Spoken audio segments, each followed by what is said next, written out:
Mes chers compatriotes, bonjour. Dire que le Cameroun va mal actuellement, c'est un euphémisme, tellement la réalité dépasse la fiction. Depuis un certain temps, nous observons de manière quasi quotidienne les écoles qui partent en fumée à Bamenda. Il y a de cela 48 heures, c'est la maison du peuple, l'Assemblée nationale du Cameroun, qui est partie en fumée. Si le modèle opérandi reste le même, la différence se situe au niveau du traitement de l'information. Généralement, à Bamenda, quand une école part en fumée, dans les heures qui suivent, on nous informe que ce sont les ambazoniens sécessionnistes qui sont en train de créer la terreur. Mais depuis 48 heures, on est incapable de nous dire qui a incendié l'Assemblée nationale du Cameroun.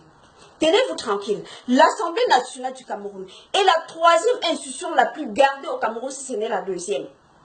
Comment peut-on nous expliquer qu'en pleine session parlementaire, quelqu'un ait réussi à s'infiltrer à l'Assemblée nationale qui est encerclée? En face, on a le ministère de la Défense. À quelques mètres, on a les MIA. Comment quelqu'un a réussi à s'infiltrer à l'Assemblée nationale pour y mettre feu? Plus étrange encore, 3 milliards de nos francs CFA s'y trouvaient. 3 milliards de francs CFA se trouvaient à l'Assemblée nationale. L'Assemblée nationale est une banque. On veut nous faire comprendre qu'une fourgonnette a rempli, parce que vous imaginez l'épaisseur de 3 millions d'argent, c'est une maison d'argent. Donc une fourgonnette a empilé des billets pour venir déposer à l'Assemblée nationale. Nous dit-on les primes parlementaires. On veut nous informer qu'en 2017, au Cameroun, on paye les parlementaires en cash. Donc ils n'ont pas de compte bancaire pour effectuer un virement.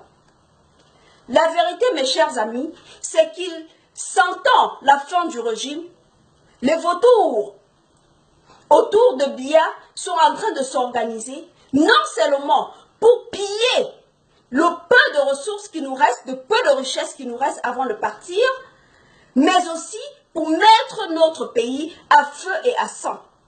Ils ont volé cet argent et ils ont incendié l'Assemblée nationale pour masquer le crime. Et d'ailleurs, à cause de cet incendie à l'Assemblée nationale, qui, comme par hasard, il n'y a pas de poche d'eau devant l'Assemblée nationale. C'est-à-dire, on est là. Le ministère de la Défense est à côté. Ces gens me donnent finalement à penser que ce sont les mêmes personnes qui incendient les écoles à Bamenda. Sinon, comment comprendre que Bamenda, qui est actuellement sur état de siège, que les jeunes anglophones réussissent à enflammer les écoles jour après jour, ces mêmes écoles qui sont gardées par nos militaires? On veut nous faire avaler cette couveuse. Et plus extraordinaire encore, on les attrape dans la minute qui suit. Et on procède aux exécutions sommaires. Non, mais la vérité, mes chers Camerounais, c'est que ils ont trouvé un moyen, avec l'assassinat des militaires, incendier nos écoles. Ils ont trouvé le moyen de tuer nos frères anglophones sans que nous puissions nous indigner. Parce que nous allons nous dire qu'ils n'ont que ce qu'ils méritent.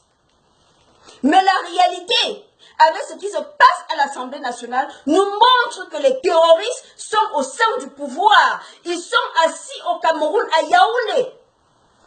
Les vrais terroristes du Cameroun sont ceux que nous connaissons.